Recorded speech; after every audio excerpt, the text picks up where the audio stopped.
but one of the oldest is yet to be solved. So it's time to dig deep and uncover in that there were many different biomes, plants, and animals. However, the specifics of all these different features of the overworld were vastly different back then. Take the landscapes for example. Back then, the world was made up of hundreds of massive mountainous islands, with dense jungles and lively forests on the coastline, and dead, dry deserts in the center.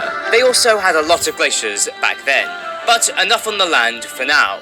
What were the inhabitants of this land like? Well, just like today, there was a large variety of small animals in prehistoric Minecraft, and these animals range from tiny moths to giant bats to floating sentient blobs. Now, while those were all who they were, first there were the wyverns. These were dragon-like creatures that ruled the skies of the Minecraft world with a tight grasp. They spent most of their days gliding in the air asleep. And that was because they needed to conserve energy. Because during the night, they would swoop down and hunt all other creatures when they were at their most vulnerable. But on the flip side to them were the diatols. Now, the diatols were massive snails who resided in the, not so big at the time, underground. And they spent most of their time burrowing caves, searching for diamonds to eat. Now, they weren't all that aggressive, but when they did believe that their territory was being threatened, they would activate their shell's defenses, which made them almost unkillable. You see, their shells were made from the diamonds that they ate, so if anyone tried to attack them, their attacks would just be bounced off like a shield made from solid diamonds. And as such, it was very hard to attack the diatol and win, hence why it ended up ruling the underground of the overworld. And finally, there were the frostmaws. These were the giants of the world, who ruled over the massive Arctic regions, and they were very, very powerful. In fact, they were probably the strongest creature in all of Minecraft at that time. Now, they ate everything that entered the Arctic areas, from frozen fish to the flying wyverns. Everything was fair game for the frostmaws. However, they did also need to eat some of the ice from their glaciers on occasion, as they needed to be very cold in order to stay alive. Now, while all these creatures may sound magical and mysterious, they were just the animals that lived in these prehistoric times. And so, their interaction with the world, with the apexes ruling it, there should have been very little change in order to stay alive. Now, while all these creatures may sound magical and mysterious, they were just the animals that lived in these prehistoric times. And so, their interaction with the world, with the apexes ruling it, there should have been very little change in the world for the next few billion years to come. Except, that's not quite what happened. As billions of years later, the Minecraft world had begun to change drastically, but also very slowly. You see, long time. The ferocious frostmaws had been eating away at the glaciers, which meant that slowly the glaciers began to melt, and as such, the water levels of the world began to rise. Now, that can't be too bad, right? Wrong.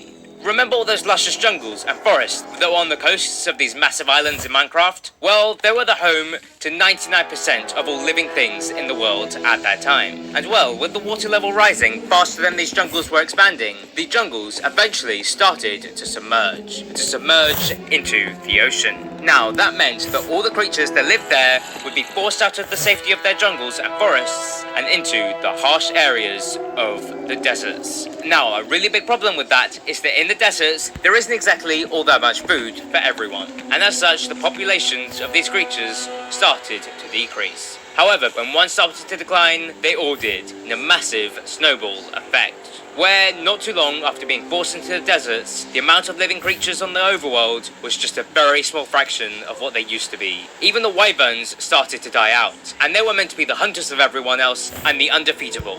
Also, all those underground diatols that were meant to be unkillable had drowned, as the increased water flow had flooded many of their caves. But now, what was actually happening in those Arctic regions? Well, they were the main cause of this mass flooding, as they had been shrinking so much. And because of that, many of the frostmaws had actually died out due to the heat of not being in the core areas of their glaciers. Eventually though, even with the reduced amount of frostmaws, the entire Arctic region had either been eaten or thawed away, leading to very high water levels. But that didn't necessarily going to be deserts from now on, even though on the surface it looked like they were the only places above water level. You see, at the core of these Arctic areas, there was still some land with dirt and water, just what was needed for life to thrive. However, these areas quickly became overrun with toxic trees that loved the cold. And because of those toxic trees, the water there eventually became toxic, and as such, no normal animal could live there. And that was terrible. as that meant that the few remaining creatures would be forced to stay in the deadly deserts, as there was nowhere for them to go.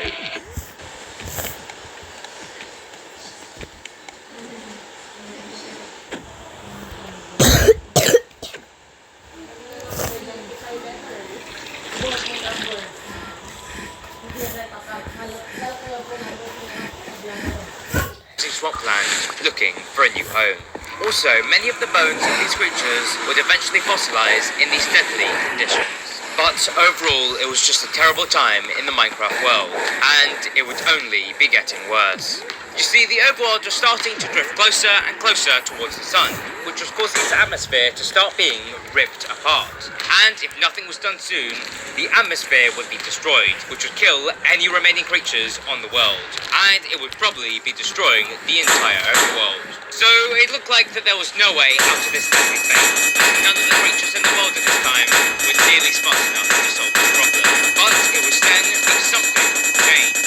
The overworld was trying to save itself, which it was trying to do by summoning the Enchanted Rock, which was a massive blue rock that had some of the most powerful magical properties in all of the universe. And well, when it arrived, it actually saved the overworld, but this all came at a very heavy cost. The Enchanted Rock was a massive meteor made from the uncontrollable magic of the cosmos.